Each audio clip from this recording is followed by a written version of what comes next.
A Visit to the Overcomer, January 1995. Diary of a Cult. A Visit to the Overcomer, Ralph G. Stair's Socialist View of God's Kingdom. June 1995. Mark Murtomaki. Preface. In the total scheme of the events which are occurring in this troubled world, this story is among the most insignificant. It is because of my knowledge of the current and tragic events unfolding in world history that I found myself, like many others, seeking to understand the forces capable of orchestrating such a massive world conspiracy against all that is decent. 2. I found myself confused about the extreme apathy of the populations of people who, when told of the dangers which await them, turn their heads toward those who preach of peace and safety and defame the bringers of truth and warning. It is God who brought me to the truth. It is God who showed me that His word will be fulfilled. And it is God who brought me through the events about which I write. Though the story is of minor import, it is still valuable as a witness to others. This story is about a visit I made to a Christian community called the Overcomer, headed by Ralph G. Stair. Located in a picturesque little town of Walterboro, South Carolina, the Overcomer ministry has become world known over the fantastic influence of short-wave radio broadcasts, acknowledgeably the last harbinger of truthful world news. My visit with the Overcomer people lasted only a week. Granted, not much can be learned about an entire organization and its people in such a short time. My story is one-sided, from my point of view, but told as truthful as I can possibly tell it. It is not my intent to attack anyone by this writing, though I am sure some may accuse me of doing so. It is my hope that those who this tells of will also find a positive help in it as to make them better representatives of Christianity than they currently are. Whenever possible, I use the true first names of the characters. A few individuals' names escaped me or were not learned. Substitutions are indicated. No surnames are revealed so as to protect the identities of anyone choosing to leave the Overcomer community. I kept a personal log of events as they happened from day to day, so none of the events or conversations are exaggerations. I only wish I had had a tape recorder along. It was not my intention from the beginning to write a book, but I had the feeling from the beginning that I should keep a notes. I'm glad I did. Introduction.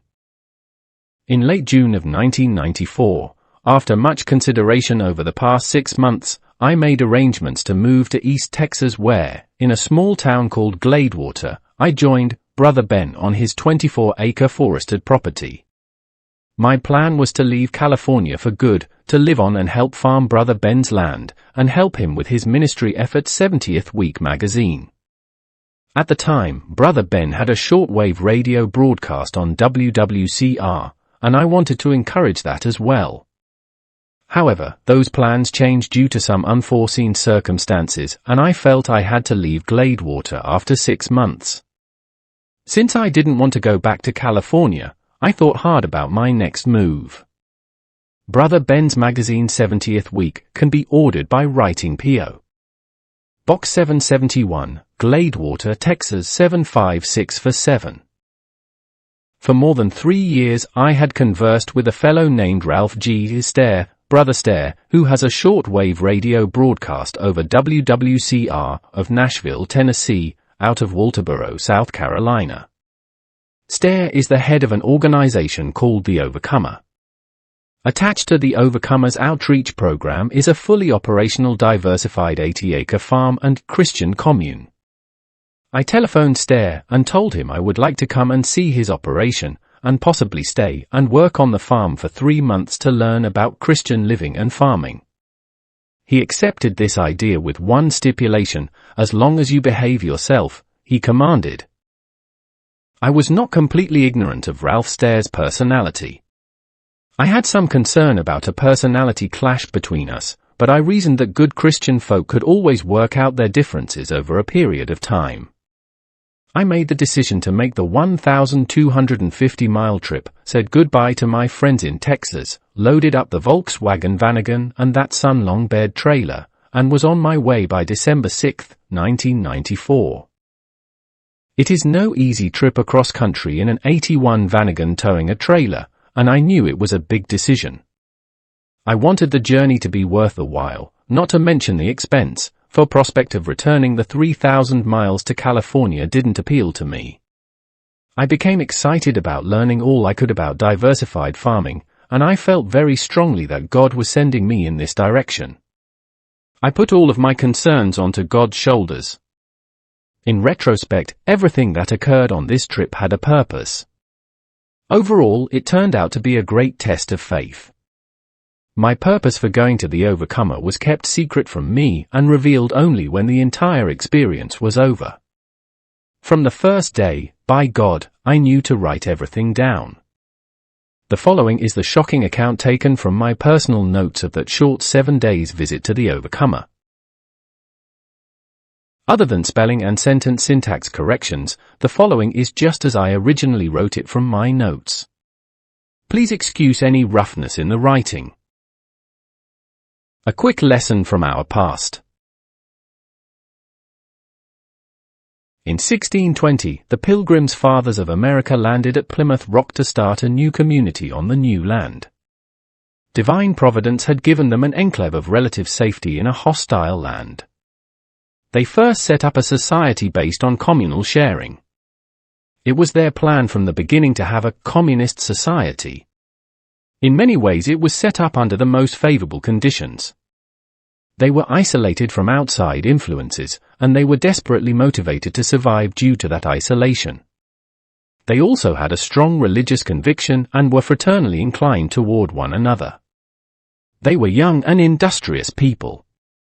Their leader was Governor William Bradford. Here is what Bradford wrote of this experiment in communal living. This community was found to breed much confusion and discontent and retard much employment that would have been to their benefit and comfort. For the young men that were most fit for labor and service did repine that they should spend their time and strength to work for other men's wives and children without any recompense. The strong had no more division in victuals and clothes than he that was weak and not able to do a quarter the other could. This was thought an injustice, and for men's wives to be commanded to do service for other men, as dressing their meat, washing their clothes, etc., they deemed it a kind of slavery, neither could many husbands well brook it. Yes, even in devout Christian societies, communism always turns into a dictatorship where some will be slaves to the commands to others. The colonists would have continued to endure this socialistic society if it had been productive. However, severe problems arose. The involuntary servitude which developed caused many to act harshly and dishonestly toward one another. The weak were mistreated and the strong became unwilling to work without threat of force. The colonists soon faced starvation.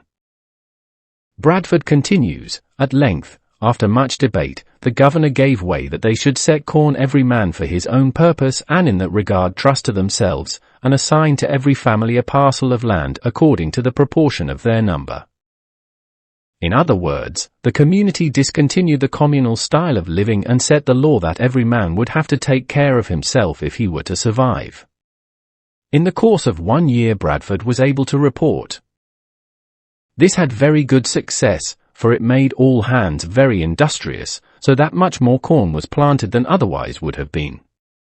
The women now went willing into the fields, and took their little ones with them to set corn, which before would allege weakness and inability, whom to have compelled would have been thought great tyranny and oppression. Governor Bradford had discovered a great human secret, that a man will compel himself to go much farther than he will permit anyone else to compel him to go. He continues, the experience that was had in this common cause and condition, tried sundry years, and that amongst godly and sober men, may well evince the vanity of that conceit of Plato and other ancients, applauded by some in later times, that the taking away of property, and bringing it into a commonwealth, would make them happy and flourishing, as if they were wiser than God. The foregoing is exactly what I found being nurtured within the Overcomer community. The men and women were so contentious, so untrustworthy amongst each other, so oppressed by their leaders, that I found the living there intolerable even for the short time. Does Ralph G. Stair, the professed last days prophet, think himself wiser than God? I do truly believe he does at times. If the overcomer community is to survive, they will have to make great and drastic changes. Its members are intelligent and will only stand their servitude for a time. Members will continue to splinter off with discontent and bitter feelings, and possibly with a destroyed faith in our Lord Jesus Christ, God forbid. This community serves as a direct example of the fact that those who refuse to learn from the past are destined to repeat it to their own destruction. Almost 400 years ago our founding fathers found out that the human spirit is not fit for the confinement of communal service. Anyone who thinks that God has this in plan for his soon-to-come kingdom is grossly mistaken. Chapter 1. Wednesday, December 7th. I've been traveling all last night and today crossing Louisiana and Mississippi. Traveling over the Mississippi River was exciting because I saw it just as the sun was coning up. I now find myself in a rough little town called Demopolis, Alabama. I checked into a cheesy motel along the main strip, Highway 80, at 6 p.m. across from a Taco Bell. This is not a pleasant place to be, knowing that the California plates on my van and trailer have drawn more than a few glances from the highly noticeable thriving crime element here. Hungry, I walked across the street to the Taco Bell.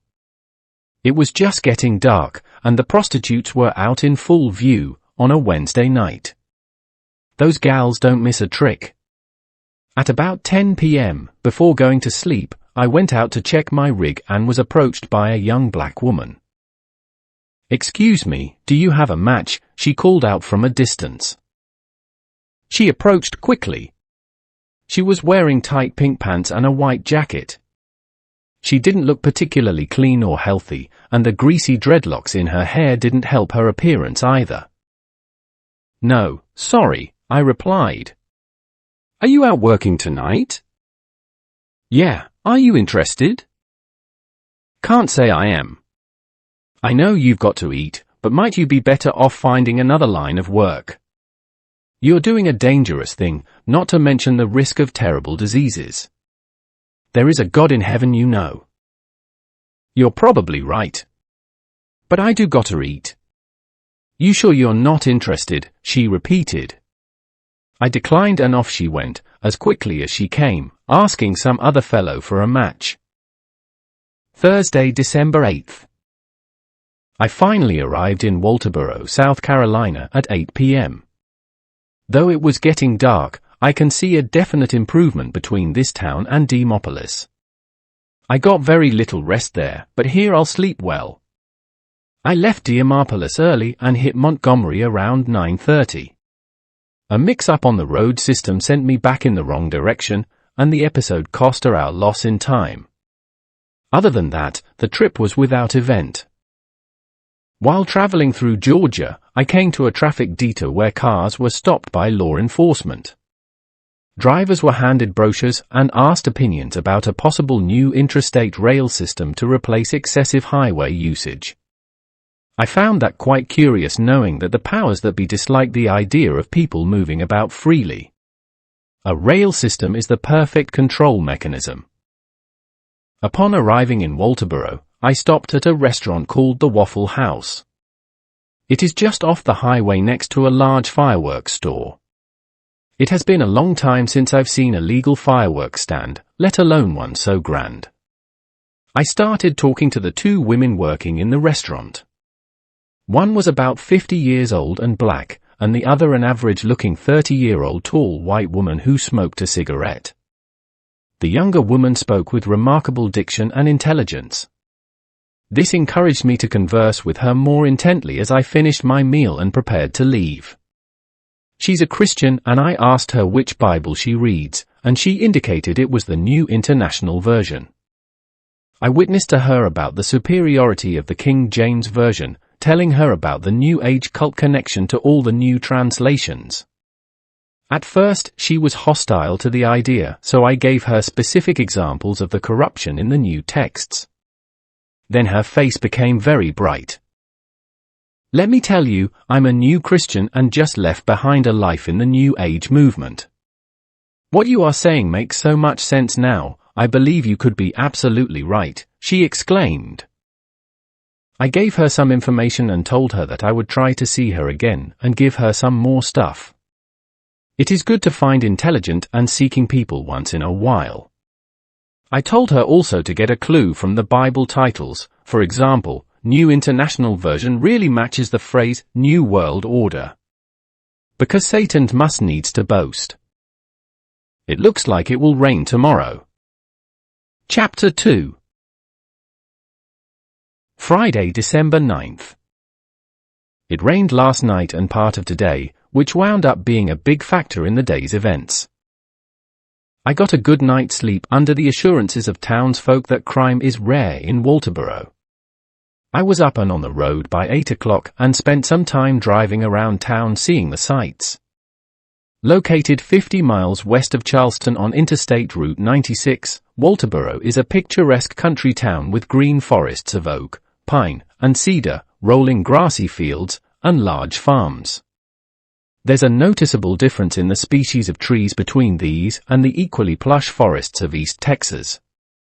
Seeing the beautiful land excited me all the more about getting down to some real farming work. The Overcomer Front property is located south of downtown Walterboro on State Highway 15. The big sign which reads Overcomer Ministry, Faith Tabernacle, and Overcomer Incorporated is easily seen as approached. The property is of good size, I would estimate 10 acres or more. The building style and layout gives the impression that the place used to be a public school. I pulled into the long lengthwise school bus-style driveway at 9:30. It was cold and drizzling still, but the pavement wasn't real wet. There are 3 visible buildings, as I recall, situated around a large square fence lawn. To the north is a one-level building, to the east a workshop-style building, and to the south an auditorium-style building. Numerous dogs run loose within the fenced yard. Not seeing any signs point toward an office, I went to the north building as I could see activity within. I approached apprehensively, wondering if I was expected and how I would be received. Warm air rushed out toward me as I opened the side door and entered. Inside I saw women scurrying everywhere around a large kitchen. Other than a few glancing smiles, they took little notice of me as I observed their movements. The women, mostly middle-aged or better, all wear no cosmetics, have long hair, and wear dresses which went to the floor. From first sight, though thinking none were strikingly beautiful, I thought it very attractive to see women dressed like godly women. I could see they had been working a long time in this warm kitchen for the perspiration which ran down their faces. It didn't take me long to realize that I walked into the wrong building. 2 or 3 minutes passed until I was approached by an attractive younger white woman who, based on a previous description and also on her authoritative mannerism, I would guess to have been Mrs. Stair. She's about 5 feet 5 inches tall and was wearing a white top and a light solid blue floor-length skirt. "Can I do something for you?" she asked in a stern voice. "Hi," I said, "I'm Mark. I'm here from San Diego. Is there something you want here?" "What can I do for you?" she asked as if totally unaware that I was coming, and annoyed that I was in her way. Most people would have been surprised to see someone from so far away. But she was totally cold. "I believe I'm expected. I've come to stay with you all a while. Is Brother Stair here?" "No, but he'll be here soon. Follow me, and you can talk to Brother Kurt while you wait." She led south through the kitchen and through the door opening onto the large fence lawn, where I was immediately greeted by 4 very curious big dogs. They were all mutts and badly in need of baths. Though cautious at first, I discovered the dogs to be very friendly.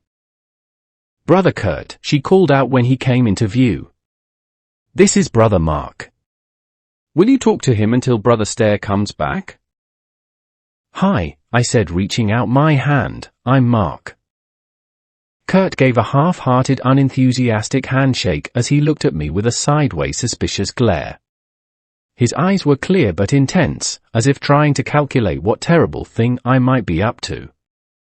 Kurt is a white man with a full face of dark brown or black hair. He's not a big guy, about my size and height of 5 feet 11 inches and 170 pounds. He was dressed in coveralls and looked as if he'd been working on some machinery. "So, why are you here?" he asked in an unfriendly tone. "I came here to stay and work 2 or 3 months to learn farming and to see how a Christian community functions." "Oh? Why do I get the feeling this is a big surprise to you all?" "I've heard of you over the radio sometimes," Kurt said, making up for being uninformed. We did some small talking for about 2 minutes, and it was obvious that he was not going to get friendly. So I moved off and started petting the stinky dogs. "What do you do?" Kurt asked. "For the past 6 months I was in Texas helping Brother Ben with his ministry until that work was done. Before that, I worked as an auto mechanic and handyman in San Diego." "Oh," Kurt said, perking up. "You work on engines and stuff?" "That's what I like best. Working on machines." This revelation improved Kurt's attitude considerably, and the conversation improved. 30 minutes had passed. My back was to the kitchen, when from behind I heard a commotion approaching. I turned, and from out of the kitchen door approached a disgruntled-looking man making grumbling sounds in my direction. He approached in a zigzag circling fashion, looking me up and down and speaking unpleasantries at me. It was as if a dog circling an adversary. I was looking out upon you from the door and asking myself, well, let's see what kind of a bad spirit we have in this one," he said in a gruff, challenging voice. "He is short, 5 feet 7 inches, well-fed, bottle-shaped, flinty old fellow. On his grey-haired, round, wrinkled face was a hard gape. His eyes searched me up and down continuously. "Hello, Brother Ralph," I said, sticking out my hand. "Good to finally meet you in person. Don't you try to snow job me, young man. I've been tried to be snowed by the best of them, and you ain't gonna snow job me, no sir."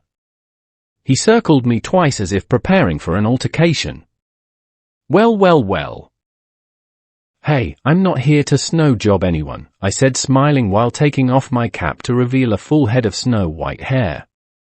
My attempt at levity had no effect. "I know you. You're a talker. Your kind always is. Are you going to learn to shut up and do as you're told? Got nothing to say, huh? That's a good start. You came here to work, well, you're going to work. And just maybe we'll be able to straighten you out." He stopped circling and looked up at me with a big creased grin, revealing his mouth full of yellow and missing teeth. "How does that sound?" "I must be here for some reason," I said, undaunted by his attack. "We're going to do just fine, brother," he said, smiling jovially and grabbing my arm. "I think we're going to get along just fine. Brother Kurt will tell you how to get to the farm from here. I may be coming along a little later. There's no time to talk any longer. Sabbath is coming and there's work to do to prepare for the Sabbath services tonight. Good to see you had a safe trip. Just go right in through the gate to the end of the dirt road. The brothers are waiting for you. I've got a trailer on my van. I'm not going to get stuck in the mud on the dirt road, am I?" I asked. "It's a good road. Don't worry." He disappeared quickly back into the kitchen.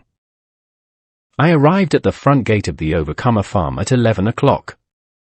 The farm is close to 10 miles from the other place. It is secluded by a surrounding forest, and I missed the entrance the first time by it. The metal cattle rail gate, which crosses the entrance, was open, and I drove through cautiously, looking for mud holes. I thought to myself as I moved along, Stair is right. This is a very good road. The trees thinned out as I approached a series of clearings. Halfway up the gently curved road, on the right, is a branch road which looked like it went into some woods. I continued straight and came to a big clearing and to another right-going branch road. Down this road is seen buildings on both sides and rows of mobile homes. This road looked too like it went into some woods. I found out later that the two roads meet to form a big loop. The place now appeared to be a large, quaint settlement. It looked typical of a makeshift backwoods town. I continued straight, now quite a ways inside the farm, and crossed over a drainage channel. In view now was a series of workshops on the right, other buildings on the left, and a very large muddy field straight ahead. This was the end of the road. A big flat turnaround area was at the end. Men were moving about and I waved at them as I passed. I wanted to turn around in case I would have to move the van back the way I came, and ahead looked to be large enough area to do so. The flat area on the left was not as firm as it appeared, and as I completed my turn, and was nearly straight, the right side of the van slipped right to the axles in the mud. The van was stuck good. I wasn't embarrassed about getting stuck, it just happened. Well, I had made it all the way without a hitch. If I was finally to have something difficult happen, at least it was here among helping hands. Nothing to do now but stop, get out and introduce myself. The man approaching me didn't hold my optimistic view. He is a big white man in his late 50s, 6 feet 4 inches tall, 210 pounds or more, with short black hair, a clean-shaved face, and dressed in drab navy blue coveralls. He shook his head disapprovingly at me as he approached. "Well, I've arrived," I said, looking at him and then back at my latest and greatest trick. "You almost made it too. But I knew you were going to get stuck." "It's typical of your kind," he said. "I'm Mark from San Diego." "I'm Brother Dave." Dave had a pleasant look on his face, but I could tell that, like Kurt, he was busy analyzing how he was going to accept me. "Let's move over here and talk out of the wet weather," he continued. "That will be okay there for now. We'll get some of the boys to help push it out later.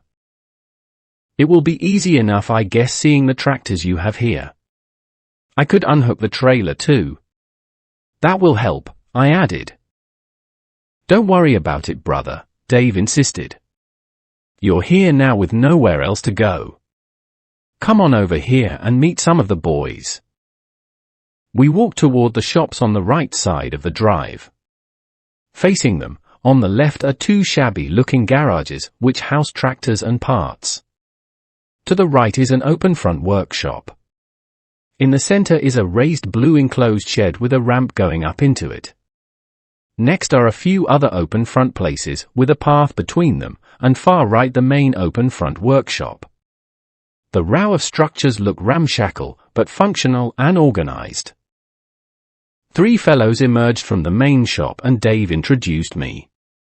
Before every person's first name is placed the articled brother.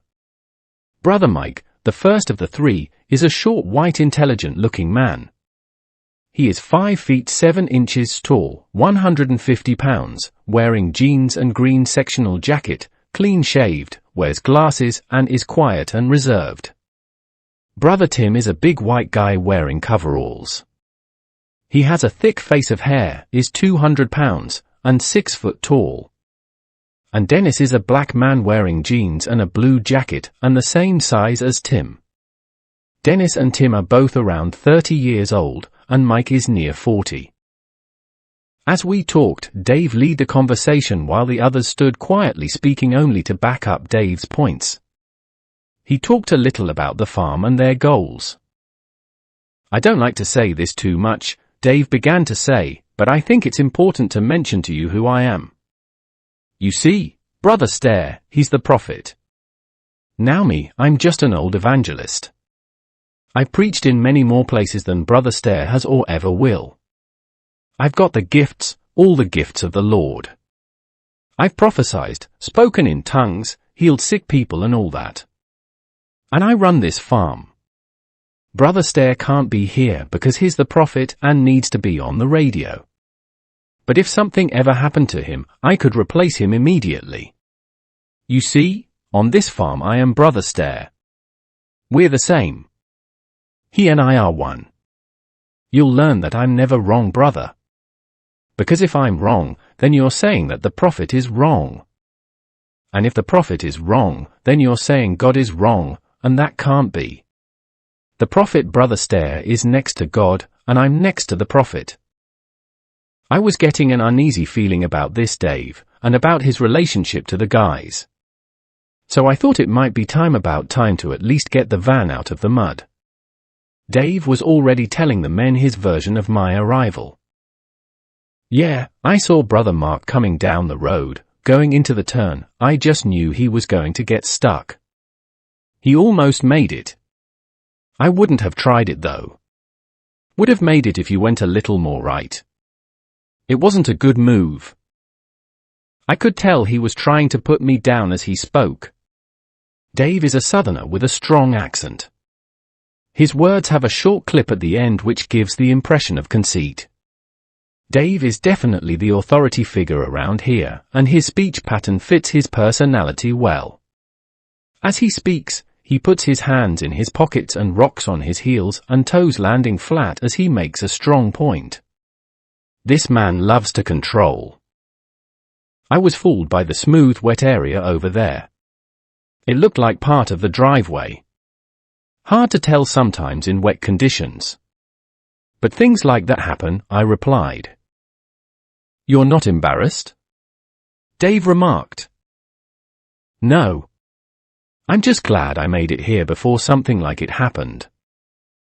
Amazing. You really aren't embarrassed, Dave said, shaking his head and landing on his heels. It will be easy to unstick it if you would help me, I said, moving in that direction. I can unhook the trailer and we can put the tractor on the bull hitch. Brother Mark, don't worry. It's not in the way there for now. Dave said. Still, I'd feel better if we could do it now. I don't want the guys to push it out. As yet I don't have any major dents, and it's packed full of stuff. Can you help me? As I began unhooking the trailer, Dave motioned to some guys to give a hand. He called for a tall black man named Wayne to bring a tractor and chain. It didn't take but a few minutes to pull the van out and hook the trailer back up. I felt a lot better and thanked the men greatly for their help. Dave was not happy with me over this though. He took it as a challenge to his authority. We've got no more time for fun now. It's just afternoon and Sabbath is coming. So back to work. Brother Mark, I'm sending someone to get Brother John. He'll show you where your house is. In the meantime we're winding down, so there's nothing we can have you do right now. John will come soon. Dave then turned and went away. I followed Mike, Tim and Dennis into the big shop where they were working on a project attaching an electric motor to a large grain elevator. As I observed, I noticed they had rigged up a contraption to use a left-running motor to do a right-running job. It wasn't going to work unless the motor was very strong. When they plugged it in, the motor just hummed. They tried pushing the paddles in the elevator, but the motor wasn't going to work. It was then I stepped up and looked at the machine. I think your motor is no good, I said. It's not even getting hot. They agreed with me and I started helping them work. Dave appeared suddenly from nowhere and motioned at me. Brother Mark, they know what they're doing. Come away from there.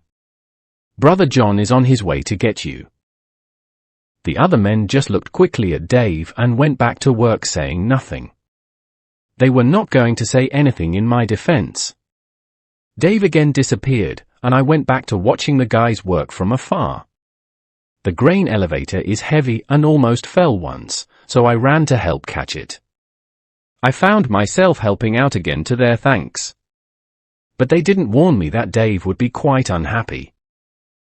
Brother! I heard as Dave approached. Now I told you that you are bothering these brothers. Please come away from them. Look, here's Brother John. Go with him, okay? Dave's personality and attitude were very shocking to me.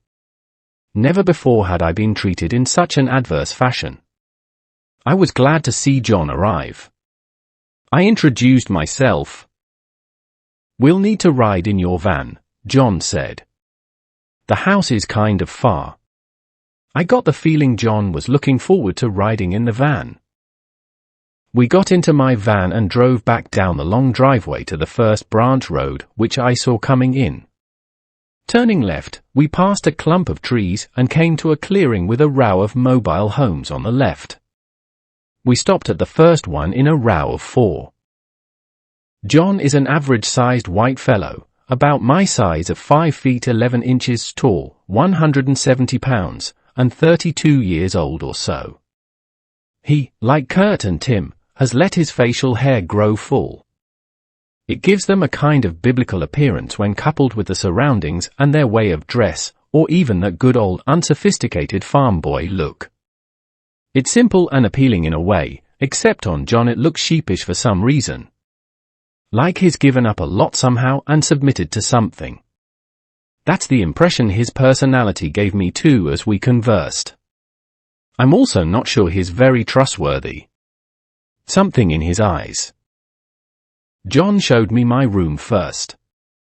It is located on the lower end of the first trailer.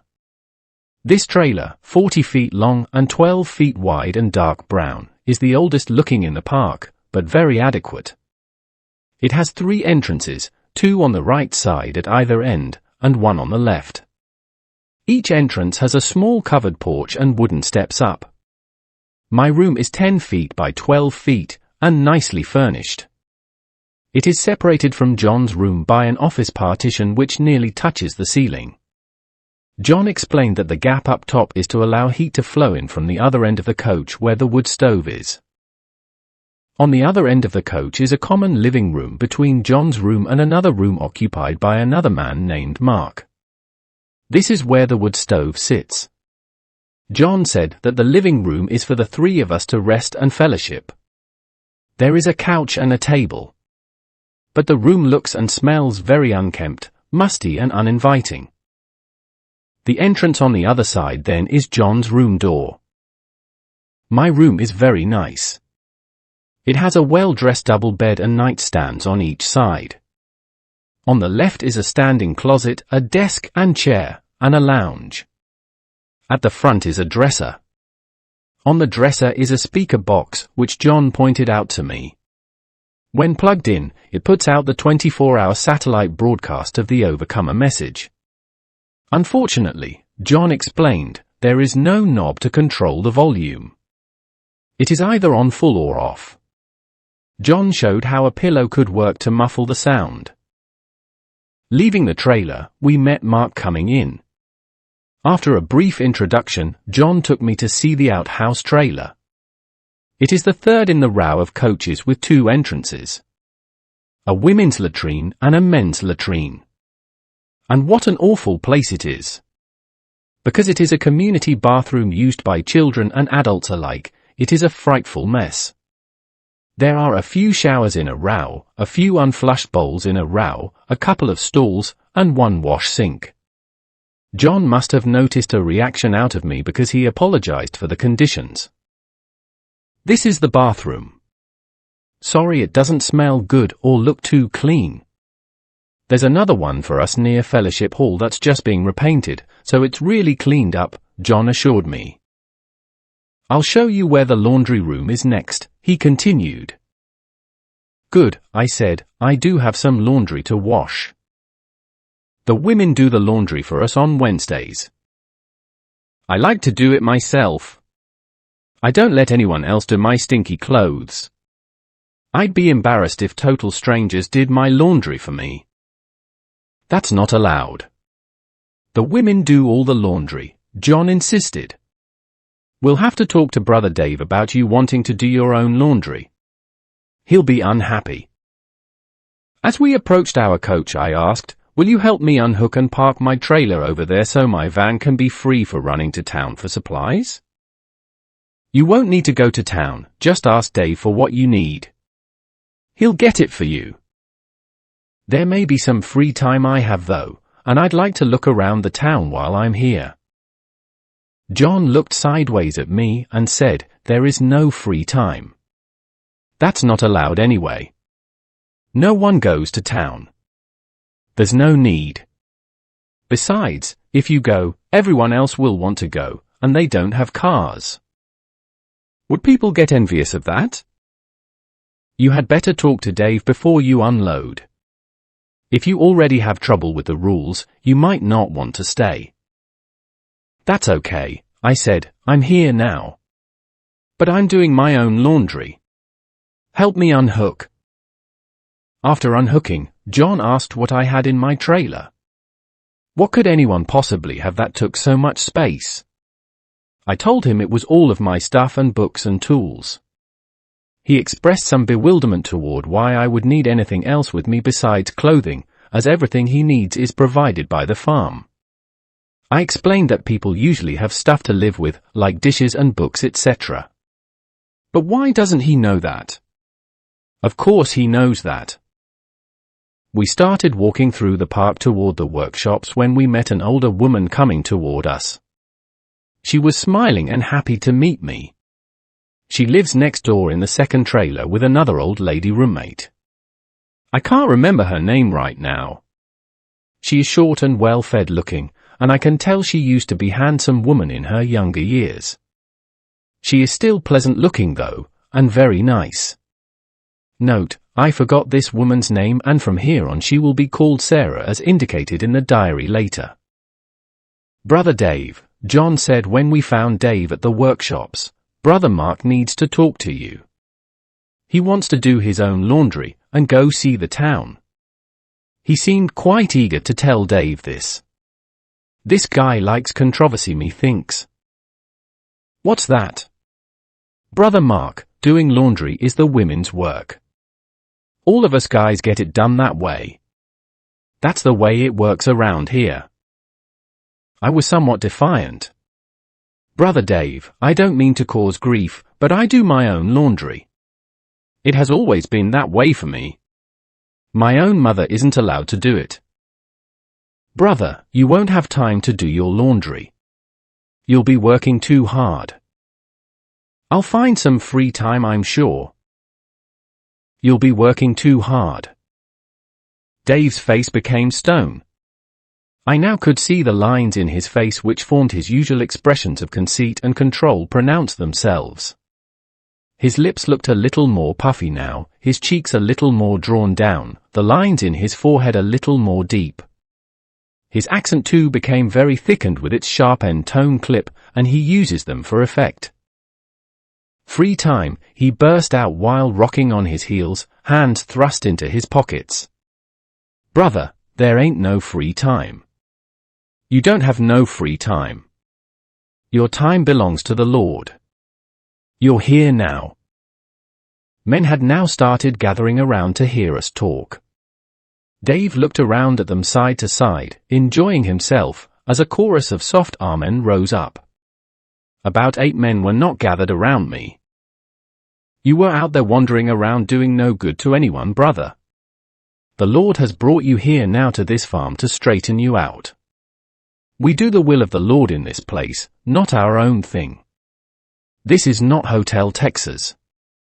You think you were out there in Texas helping Brother Ben, but you were useless to him. You can't help him, he's going to hell. There you were running all over Texas thinking you were saving people, helping their lives. Brother, they're all going to hell. But God has brought you here to this farm so that you can be saved and go on to the kingdom. Everyone here on this farm is going on to glory. You want to go on to glory, don't you, brother?" "Well, of course," I said. "That's why God brought you here. This farm is a representation of His kingdom on earth. And all your time belongs to God. Occupy until He comes. You were useless in Texas. But you think you're wise. Just like the little foxes, right?" "What do you mean?" "I'm not useless. You see, you don't even know your Bible. And you think you can help those doomed fools. Dave was getting a charge out of making me look foolish to his boys. "Brother," he pointed to one of the black men. "The little foxes spoil the vines," the man said in reference to Solomon's Song 2:15. A chorus of truth and amen followed. Though there were new faces around, I was not introduced except that this was how they were seeing me for the first time. Dave continued. "So you see you did more harm than good.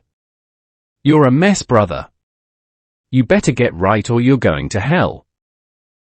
There is no doubt in me that something is wrong here by this time. I'm not perfect, and possibly I brought all this on, but enough was enough. My first thought was to leave this place immediately, but for some reason I didn't. So I continued talking with Dave.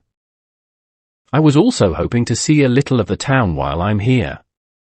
It's far away from home, and I think it would be a good thing. There's nothing out there for you anymore, brother. What do you want to see? It's all going to burn anyway, Dave said. You don't go out and witness to the people there? We've done all that.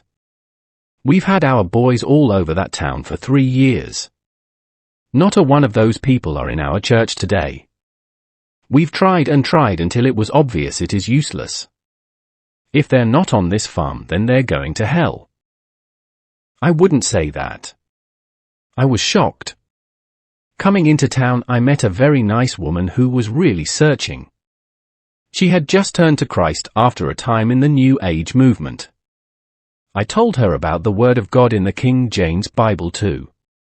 It did her a lot of good, and I would like to talk with her some more. Oh. Now I know why you want to go to town. A woman. Well, she's going to hell. You're carnal, brother. You've got to learn to think in the spiritual. Look at these young brothers around me here. They've given up on the carnal. I know it's hard to not get married and to put the physical needs aside.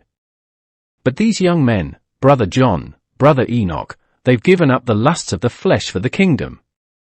Some of us are fortunate enough to be married. But Paul said it's better that some be not married. Ain't that right, Brother John? I tell you, you could work until Jesus comes, and you can't help that girl. Why? Was she wearing pants? As part of her job, I said. She's a Jezebel. You did her no good at all. But hey, I tell you what. If you want to go to town, go right ahead. It's Friday, we're all done here as far as work goes. Dave was now being very sarcastic. You go and do the little things you need to do and come back by church time. Get it out of your system. Then come back to stay. If you really need to go. But I don't think you do now, do you?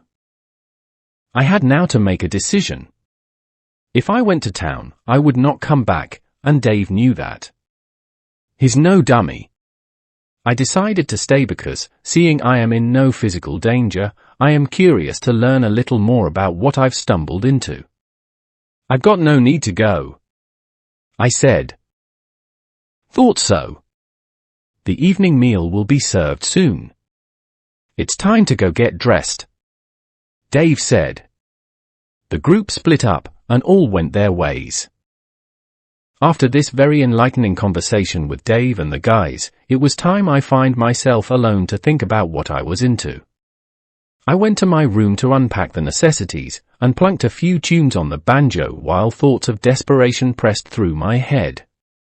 At around 14:30, after I was done with my little pouting session, I ventured out toward the middle of camp and noticed the place was deserted. Approaching Fellowship Hall, I could hear the activity inside. Surely, I thought aloud, someone would have come and gotten me if it was meal time. Possibly it's an informal thing, come when you're hungry type deal. My thoughts were soon corrected. Inside for the first time, I saw Fellowship Hall at meal time is a busy place. People were already moving about with their plates gathering food in an orderly fashion. Lost, I walked to the long set of tables where Dave sat at one end, and searched for a place to sit. "Brother Mark, take off your hat and coat." "No, no, you can't sit there, move down a few, not there, one more." All along the table were little cloth napkins and some drinks already placed. It was a crowded layout and hard to tell which spot was free, if any. It still hadn't dawned on me that mealtime is a structured affair and that all the seats were assigned. Confused, I asked Dave, "What is the procedure? Do people get a drink and put it down where they want to sit, or are all the seats assigned?" "Well, if you had been here on time, you might have known what to do." "Sorry, Brother Dave, how could I know? No one came to tell me what to do." I looked around and watched the actions of the other people. Following their lead, I filled a plate and cup. I had to be shown piecemeal by a number of people what to do. To Dave, who was observing from afar, I must have looked a klutz. He knew I had been wronged in the ordeal.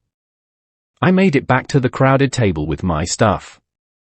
Again that little feeling came over me, as I sat down, that I was not in the right place. People were looking at me funny.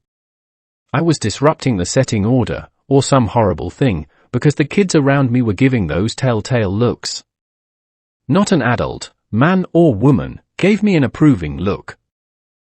Instinctively, I stood up and scanned the room for another place to sit. Dave was still watching, always watching. What a creep. "I'll move over there," I motioned to Dave toward an empty table on the side. Quickly I made the change and sat with my back toward Dave. At least then I couldn't see him watching me. The meal was a light one.